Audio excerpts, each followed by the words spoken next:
Bill Zito speaks to the media on Wednesday. Did we learn anything from it? And what did he reveal that we already knew? We're going to discuss that next here on the Locked On Florida Panthers podcast. Your Locked On Panthers, your daily podcast on the Florida Panthers. Part of the Locked On Podcast Network. Your team every day.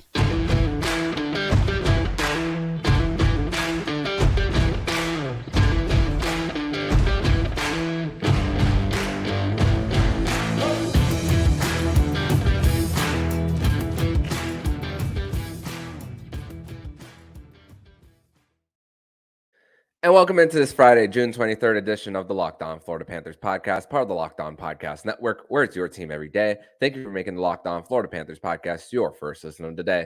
I'm Armando Velez, and you can follow me on Twitter at MonoMan12. You can follow the show account on Twitter and Instagram at LO_FLA Panthers. And shout out to everydayers who come back here and get your daily Florida Panthers fix. And today's episode is brought to you by Game Time. Download the Game Time app, create an account, and use promo code LOCKEDONHL to get $20 off your next purchase.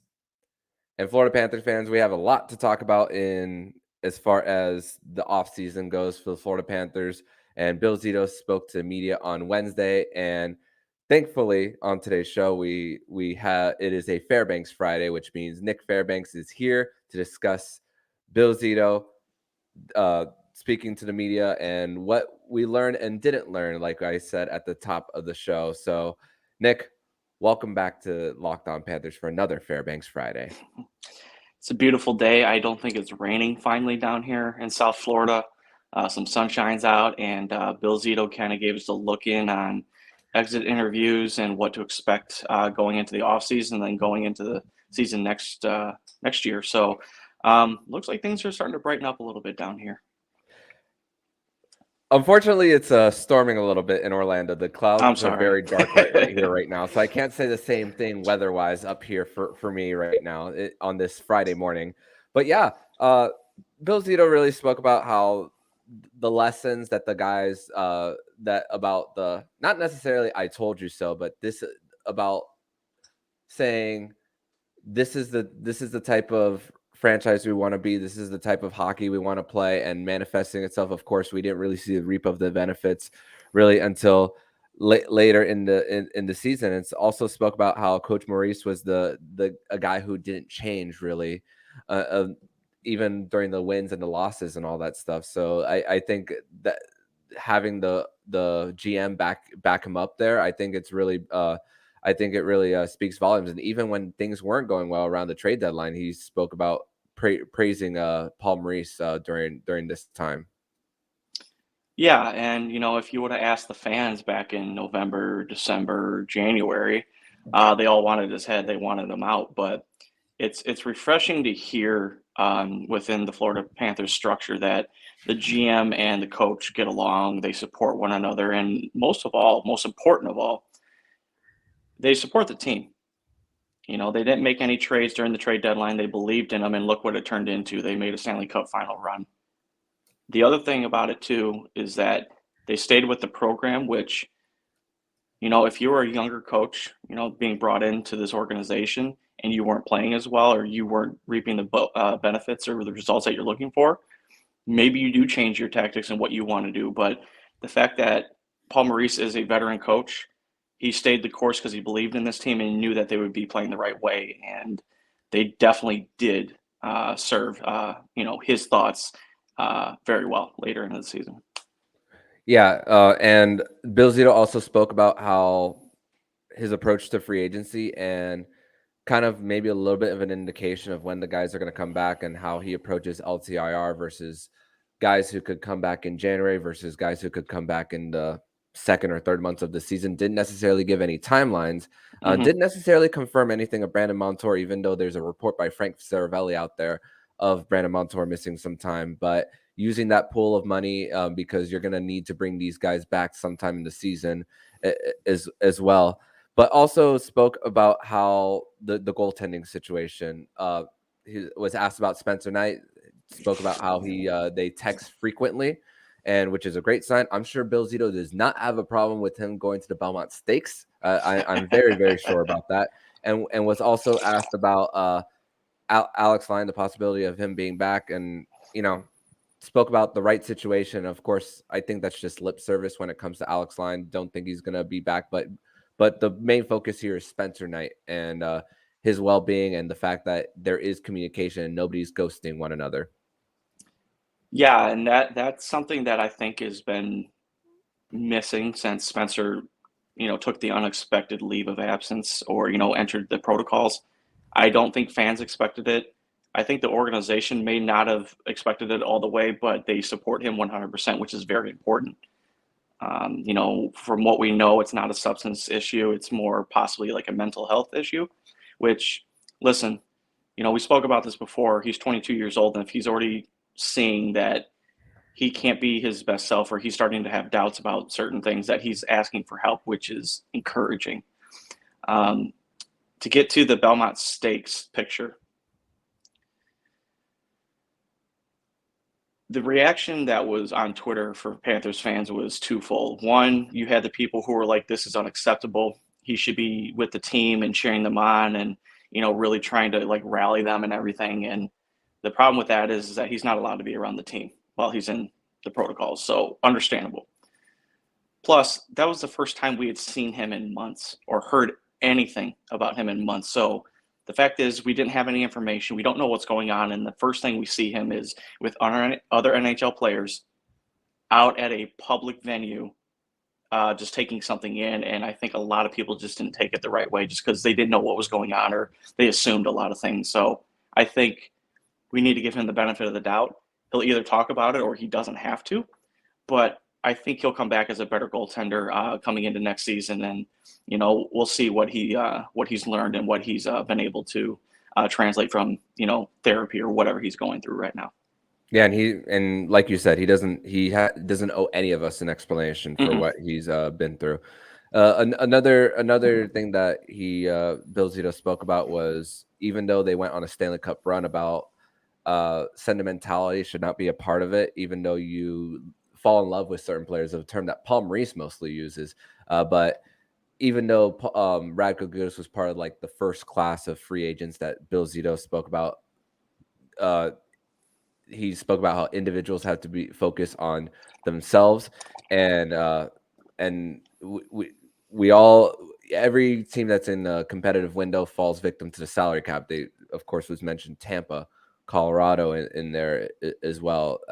We're seeing a situation in Tampa where Ross Colton might have priced himself out of Tampa, and that's an example of the price of being a contender, but also the fact that you have to do a lot of maneuvering as well, especially with the rumor out there from Pierre LeBrun saying that in order to get a top defenseman in the market, Anthony Duclair might have to be one to be traded, even though the Florida Panthers don't want to part with that contract. But also Matthew Tkachuk being a sales pitcher as well, and spoke about how Matthew Tkachuk, of course, we know the play on the ice, but also a great ambassador, and that's the benefits that the Panthers do have, even though they fell short of winning a championship. Bill Zito's line was saying that individuals need to think about themselves is the most agent line that I've heard, which, he was a former agent.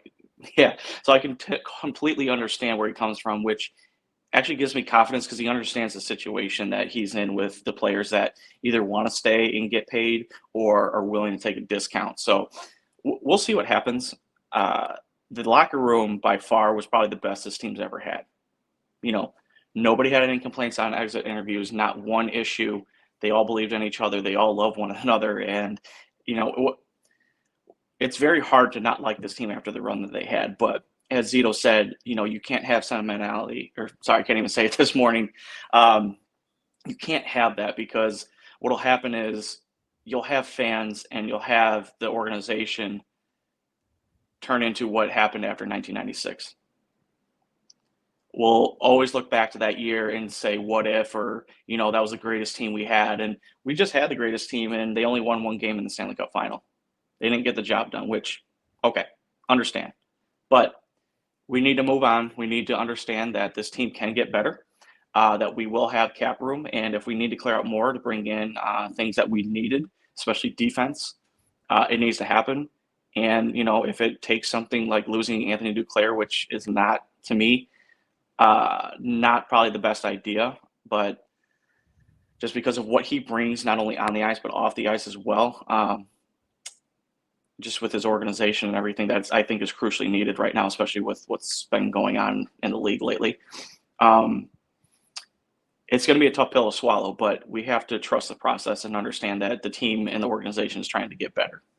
Yeah, and before we transition over to segment number 2, he was also asked about draft and needed for low salary players to perform, and spoke about how the undrafted guys that they sign are going to be real big value, especially with their earliest pick in this year's draft being at 63. Went on to go ahead and say about Uvis about Balkinis, who was a MVP of the Czech League for in the Panthers organization, and also asked about Lundell about the possibility of extending. It's not make or break, and also one of the guys that I thought about right away as far as guys who are going to need to perform under those cheap contracts. I think of Grigory Denisenko, but we're going to transition over to segment number 2, where we're going to discuss the announcement of the Hockey Hall of Fame class of 2023. We're going to give our thoughts, and we're going to give our possible snubs. We're going to discuss that next here on the Locked On Florida Panthers podcast. But first, we're going to tell you all about Bird Dogs. And Bird Dogs stretch khaki shorts are designed to fit slimmer through the thighs and leg, giving you a truly sculpted look. Bird Dog shorts do the exact same thing like Lululemon, but fit way better. They fit way better than regular shorts that are made of stiff, restricting cotton. Bird Dogs fixed this issue by inventing the cloud knit fabric that looks just like khakis, but stretches to get a way slimmer fit without having to sacrifice movement. Bird Dogs uses anti-sweat wicking fabric that keeps you cool and dry all day long. Go to birddogs.com/LockedOnNHL for a free Yeti-style tumbler with your order. That's birddogs.com/LockedOnNHL for a free Yeti-style tumbler. You won't want to take your Bird Dogs off. We promise you. Segment number 2 here on this Friday, June 23rd edition of the Locked On Florida Panthers podcast. It is a Fairbanks Friday edition of the show with Nick Fairbanks. And Nick, the Hockey Hall of Fame class of 2023 has been announced. The official induction ceremony won't be until November, but here is the class of 2023. I'll start with the builders. Pierre LaCroix, who was president and GM of the Colorado Avalanche from 1995 all the way to 2014, 2 Stanley Cups there. Coach Ken Hitchcock, one of the winningest coaches in NHL history, multiple President's trophies, coached on an international level as well, Stanley Cup champion in 1999. Goalie Tom Barrasso, Calder, and Vezina Trophy in the same year. 2-time Stanley Cup champion. Of course, a very familiar as far as recency, Henrik Lundqvist, gold medal in 2006, silver in 2014. Vezina Trophy, multiple Vezina Trophy finalists, winning in 2012. Women's hockey player for Carol Ouellette, who dominated in the Canadian Women's Hockey League with the Montreal Stars. Former captain, 4-time gold medalist, has never lost a gold medal game during her time with Team Canada.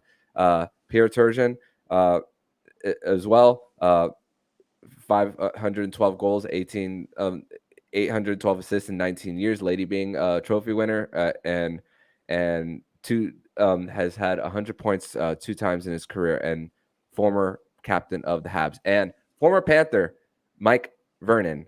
Even though it was a very short time for him with the Florida Panthers, 2-time Stanley Cup champion, one with Calgary, one with Detroit, Conn Smythe winner, and also Calgary native as well, who played under the Calgary organization for 11 years. And I was reading on the story of Mike Vernon because I was not watching the Panthers at the time, but he was brought in mostly through the injury of Trevor Kidd with the Florida Panthers. So actually his best regular season numbers were with the Panthers as far as save percentage, but the biggest knock on Mike Vernon was how he played in the regular season, but really saved his best when the lights shined brightest during his career but only played 34 games with the Florida Panthers.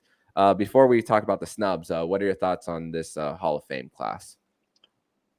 It's all right. There's definitely some individuals that definitely deserved. I mean, you're talking about Heinrich Lundqvist, more recent. He's been an embodiment of what the league needs. A true gentleman. Always speaks very well of the game, and if you listen to his insights on TNT and everything, like he just brought something different, a little bit fresh to that show. So hats off to him. Ken Hitchcock, I think he became a Hall of Famer probably, I want to say probably about when he took over Dallas. I believe he was the coach the second time. Just showing that he has a longevity and that he has been able to transcend different eras and still win. It's very hard for coaches to do that. I don't really think that Pierre Turgeon deserved to be elected in this class. 200-point seasons at a Lady Byng, 1,300 points. It's longevity. That's why for him. Yeah, I get that. I get that. Which Patrick Marleau is going to be eligible next year, too. Yeah. So I don't know. I just feel like that there's other people, and we'll get into the snubs here in a second, that probably deserved over him. Yeah, totally understandable. But they do reward longevity if you're able to get for a certain period of time. And of course, there's we don't want to crap on the people who have made it, but when we discuss the snubs who didn't, of course the rule is you got to get 14 of the 18 votes for the Hockey Hall of Fame, and there's a few of them. Let's start from the women's side. Only twice has there been 2 women elected into the Hall of Fame, and the first time was in 2010. 8 times was one woman, and then 4 times it was none. And some of the honorable mentions are Jennifer Botterill, who have 2 MVPs in the World Championships, 3 golds, 3 silvers, as well. Has been eligible since 2014. Rika Salonen as well is another eligible one. And then on the men's side, Alexander McGillney as well. 1,032 points in 990 games, too. A Rocket Richard winner, Lady Byng, Stanley Cup champion with the New Jersey Devils. Patrick Elias is another one as well. Second most points by a Czech player, over 1,000 points in his career as well. Sergei Gonchar as well, defenseman who has led the NHL in goals 3 times by a defenseman during his time in Washington. Rod Brind'Amour is another one. Multiple time Selke winner. And here's a really interesting stat that I saw of Rod Brind'Amour. His faceoff percentage at even strength, 59.1%, which is outstanding. And then goalie Chris Osgood. But the argument for Chris Osgood is the team that he played with Detroit and the talent around the Detroit Red Wings during those 20 plus years of making the postseason. And of course, which the late 90s were some of the best time to watch hockey when you're talking about the Colorado Avalanche and the Detroit Red Wings consistently battling out in the Western Conference for most times whoever one of those two represented the West was likely going to win the Stanley Cup. Definitely. And all the players that you just listed there, especially Mogilny, deserve to be in the Hall of Fame. They either transcended the game or they affected the game in a way that other people had to take notice. Mogilny's story is very interesting, and I think I'm gonna go on record here. I still think right now, I think he would have got it in this year had not there been a conflict over in Russia and Ukraine. And I also want to kind of speak on that because there was a quote by a reporter basically saying that right now they don't expect any Russians being elected in the Hall of Fame because of what's going on. I have an issue with that because you have to separate the individual from the country, to be honest. They might not be involved. Exactly. They're how many people are, even put in the Hall of Fame, and, what happens if, their country of origin does something? Are we automatically going to just take that back and say they shouldn't be in? I don't believe in that. These players defected from that country. They did everything that they could to be here and to perform, and they changed the game, and they deserve to be recognized for that. Yeah, no doubt, and it's just you want, and I mean Alexander Ovechkin is a little bit away from retiring. I think he has 3 more years on his contract, and if issues aren't solved, then are you gonna pull that same thing on Ovi? That's what I I don't, asked. and same thing with Evgeny Malkin as well. What Hmm. are they going to do the same thing to him if he eventually calls it quits? And the World Juniors, they just announced that the 2025 tournament is going to be in Ottawa in 2 years. So, and are there, as of right now, Russia and Belarus is not going to be participating in it. So it's just a really tough relationship that they Yeah. have, that the IIHF has with Russia, and of course Russia with a, a lot of countries around the world as well. So just you gotta separate the player and what's going on. I just don't see anything that could go wrong with just electing him into the hall. It's not the also it's not the NHL Hall of Fame. It's the Hockey Hall of Fame. I think people Correct. also need to differentiate that. Same thing with the Baseball Hall of Fame in Cooperstown, Naismith basketball in Springfield, Massachusetts as well. It's just it's about giving back to the game what they've, not only performance, but how they consistently give back to the game too. And it's just sad to see that certain players are consistently left off of these ballots. And this is going to be a debate every single year as long as we live. We love this sport, but we hate some of the politics that come with it for sure. But we're gonna transition over to segment number 3, where we're gonna discuss more of a ruling that the NHL laid down in their Board of Governors meeting on Thursday night in New York City about no more warm-up jerseys starting in 2023-2024. We're going to discuss that more here on the Locked On Florida Panthers podcast. But first, we're going to tell you all about Game Time. And buying tickets to your favorite event shouldn't be stressful. Game Time is the fastest and easiest way to buy tickets for all the sports, music, comedy, hockey, theater, and more near you. With killer deals on the last-minute tickets and their best price guarantee, you can stop stressing over the ticket and start getting hyped for all the fun you'll have. Forget planning months in advance. Game Time has deals for tickets right up to the day of the event. Get exclusive flash deals for football, basketball, baseball, concerts, theater, comedy, and more. Game Time guarantees that you'll always get the best price. Find tickets in the same section, row for less. Game Time will credit you 110% of the difference. Download the Game Time app to create an account and use promo code LOCKEDONNHL for $20 off your first purchase. Terms apply. Again, create an account and redeem code LOCKEDONNHL for $20 off. Download Game Time today. Last minute tickets, lowest price, guaranteed. Segment number 3 here on this Friday, June 23rd edition of the Locked On Florida Panthers podcast. It is another edition of Fairbanks Friday with my good friend and yours, Nick Fairbanks. And Nick, the NHL on Thursday in their Board of Governors meeting announced that there will be no more warm-up jerseys starting this season. And of course, with the issues that have arisen from this let's talk about the elephant in the room when it Hmm. comes to it.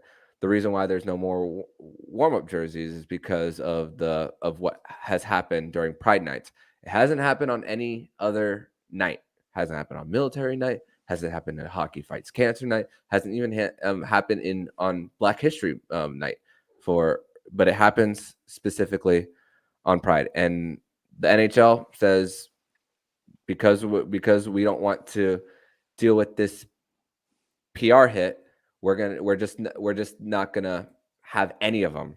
So, and for the Florida Panthers side of things, that also includes Vamos Gatos night as well. And I feel bad for the artists like Carlos Solano, and also the charity money that's gonna come with auctioning this. But as far as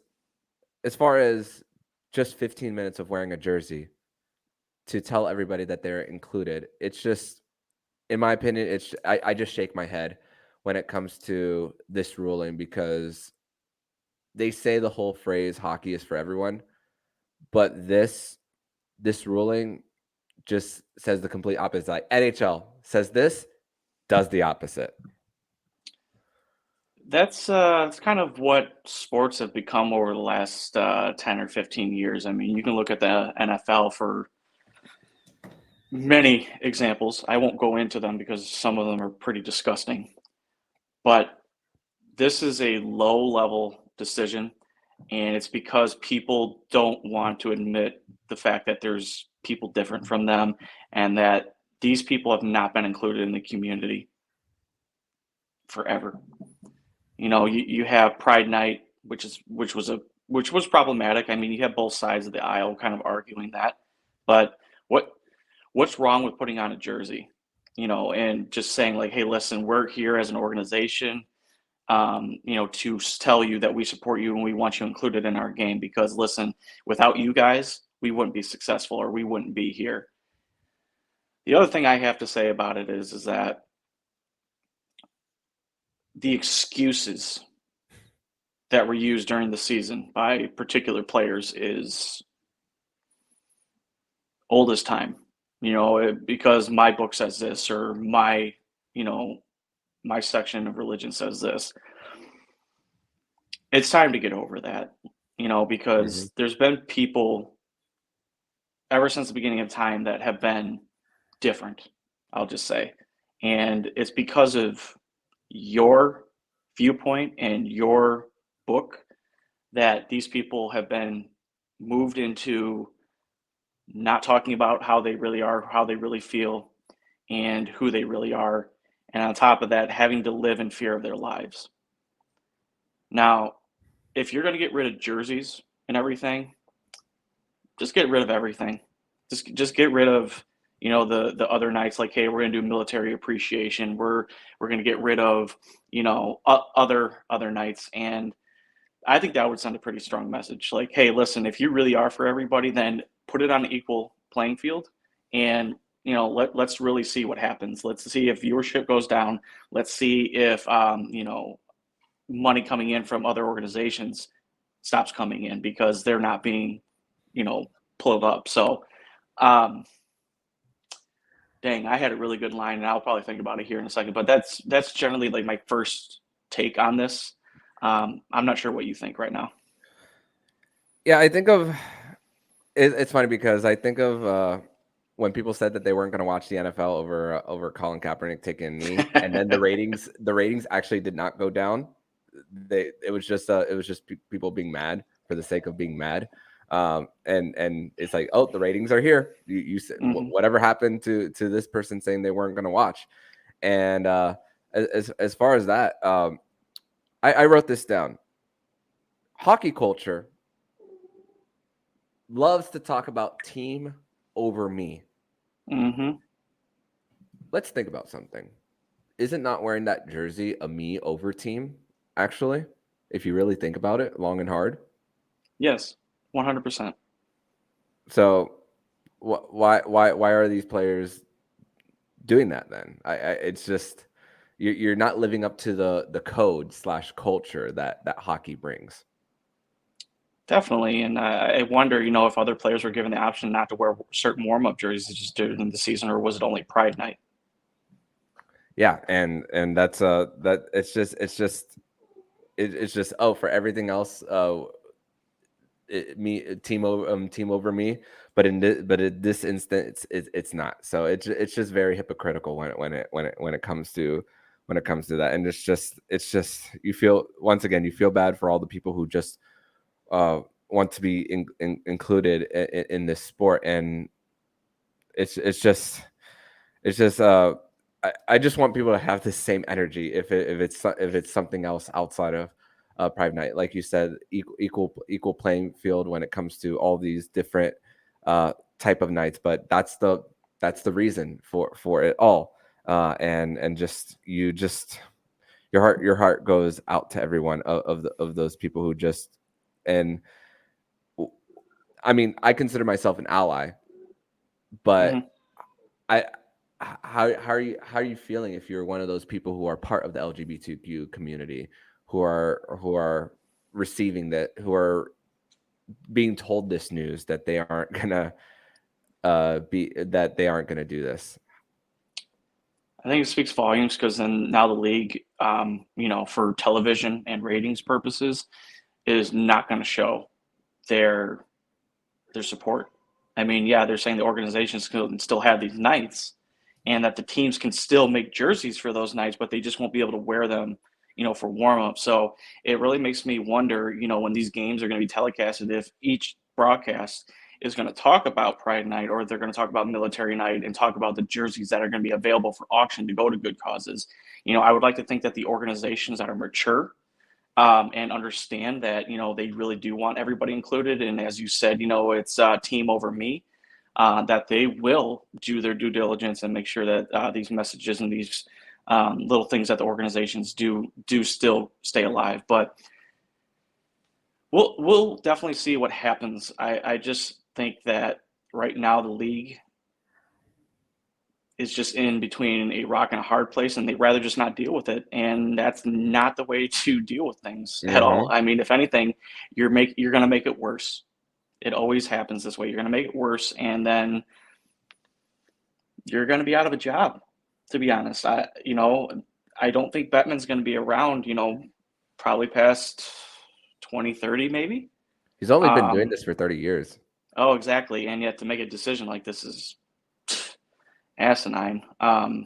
But we'll see what happens. I mean, what'll happen, I think he will be out of the job and somebody else is going to come in, and it's going to be younger, and hopefully they'll breathe new life into the league.